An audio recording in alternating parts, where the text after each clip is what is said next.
नमस्कार बच्चों, स्वागत है आपका ज्ञान मंदिर में।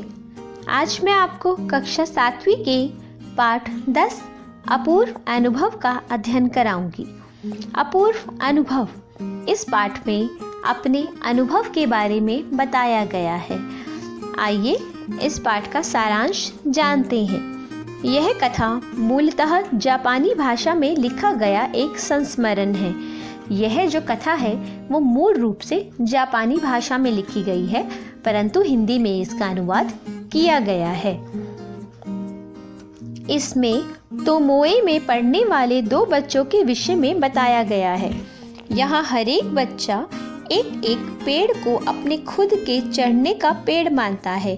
यहाँ तोमोए में 2 बच्चे पढ़ रहे हैं, जिनके बारे में यहाँ बताया जा गया है कि यह प्रत्येक बच्चे का अपना एक पेड़ होता है, जिस पर उसे निजी अधिकार होता है, अर्थात वह अपनी इच्छा के अनुसार से उस पेड़ पर चढ़ सकता है, उतर सकता है, और हाँ, उसकी इच्छा के बिना कोई भी उसके पेड़ पर नहीं चढ़ सकता।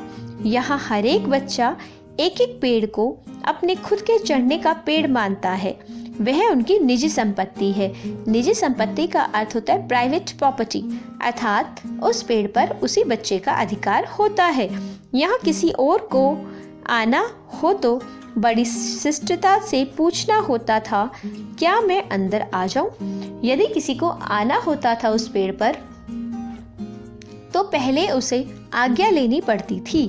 तोतो चान का पेड़ मैदान के बाहरी हिस्से में कुहोनबुत्सु जाने वाली सड़क के पास था। उस बड़े से पेड़ पर चढ़ने पर पैर फिसलने लगते थे, लेकिन ठीक से चढ़ा जाए तो जमीन से 6 फुट की ऊंचाई पर स्थित द्विशाखा तक पहुंचा जा सकता था। वह बहुत बड़ा पेड़ था और उस पेड़ पर तोतो चान का अधिकार था। वह उस पेड़ पर चढ़ता था। वैसे उस पेड़ पर चढ़ने में बहुत मुश्किलें थी। उस पेड़ पर चढ़ते हुए कोई फिसल भी सकता था, लेकिन अगर उस 6 फुट की ऊंचाई वाले पेड़ पर कोई चढ़ जाता तो वह बहुत ऊंचाई तक पहुंच जाता था। वह झूले जैसी आरामदेह जगह थी। वहां बैठकर ऐसा लगता था कि कोई झूला झूल रहा है। तोतो चान अक्सर खाने की छुट्टी के समय या स्कूल के बाद उस पर चढ़ी मिलती। तोतो चान अक्सर छुट्टी के समय उस पेड़ पर चढ़ी मिलती थी। वहां से वह दूर आकाश में या सड़क पर आ जा रहे लोगों को देखती थी। तोतो चान ने सभागार में शिविर लगने के 2 दिन बाद बड़े साहस का एक काम करने का फैसला किया।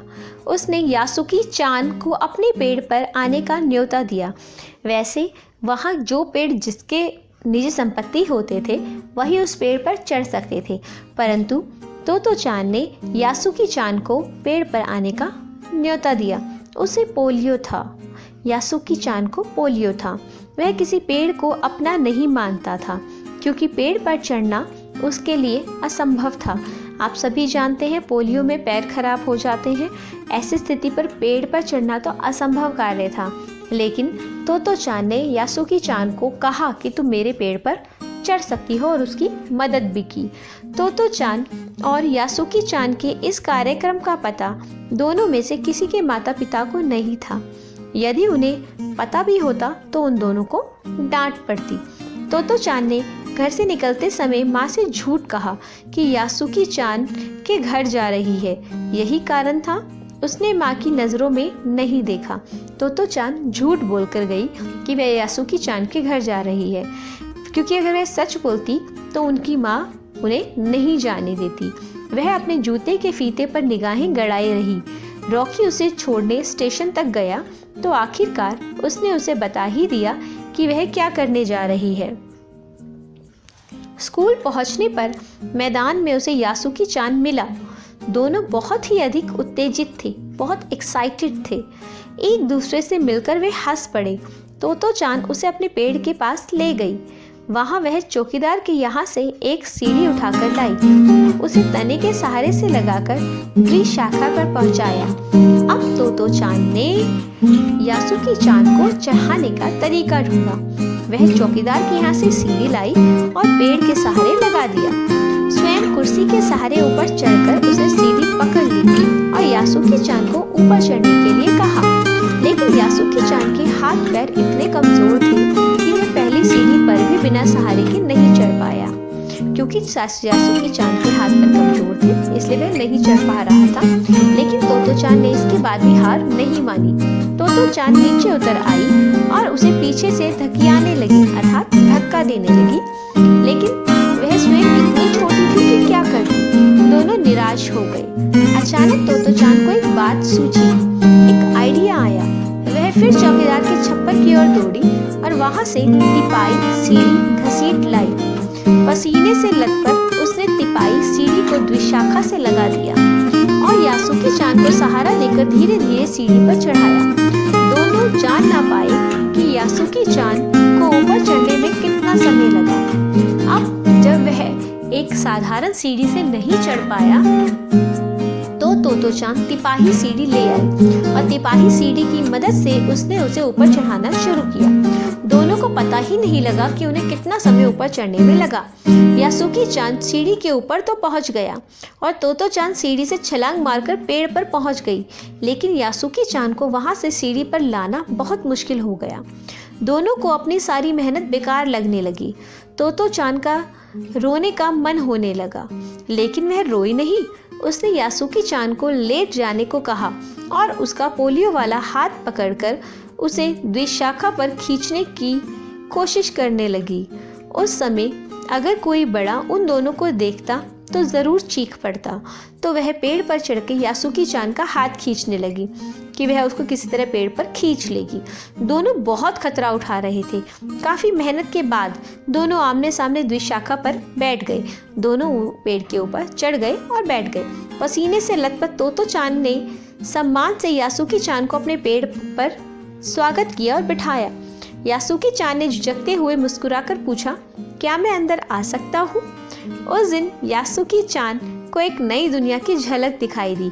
क्योंकि यासुकी चान एक बार भी पेड़ पर नहीं चढ़ा था, इसीलिए ऊपर से देखने का अनुभव उसे नहीं था। तो उसके लिए यह अपूर्व अनुभव था, एक बहुत अलग अनुभव था जो उसने महसूस किया। उस दिन यासुकी चान एक नई दुनिया की झलक दिखाई दी। वहाँ बैठे बैठे दोनों देर तक इधर उधर की बातें करते रहे। यासुकी चान ने उस दिन पहली बार तोतो चान को टेलीविज़न के बारे में बताया, जिसके बारे में उन दिनों कोई नहीं जानता था। यासुकी चान को उसकी अमेरिका में रहने वाली बहन ने उसके बारे में बताया था। यासुकी चान ने तोतो चान को टेलीविज़न के बारे में बताया। उससे पहले वहाँ टेलीविज़न के बारे में कोई नहीं जानता था। यासुकी चान ने तोतो चान को उसको परिचित कराया। यासुकी चान और तोतो चान पेड़ पर बैठे बेहद खुश थे। यासुकी चान के लिए पेड़ पर चढ़ने का यह पहला और आखिरी अवसर था। यह पहला और आखिरी अवसर था जब तोतो चान की मदद से यासुकी चान पेड़ पर चढ़ पाया और वह अपूर्व अनुभव कर पाया जिसकी कोई सीमा नहीं थी। वह उस अनुभव को बयान नहीं कर सकता था। इस प्रकार इस कहानी से हमें यह समझ आता है कि यदि हम किसी बात को ठान लें तो हमारे लिए कोई भी कार्य मुश्किल नहीं होता। हम हर सफलता प्राप्त कर सकते हैं यदि हम मन में दृढ़ निश्चय कर लें। यासुकी चान के हाथ पैर कमज़ोर होने के बाद भी, पोलियो होने के बाद भी तोतो चान उसे पेड़ पर चढ़ा देती है, सिर्फ अपनी हिम्मत और दृढ़ निश्चय के बल पर। तो हम भी कोई भी कार्य कर सकते हैं अगर करना चाहें तो। उम्मीद करती हूँ आपको यह पाठ समझ आया होगा। धन्यवाद।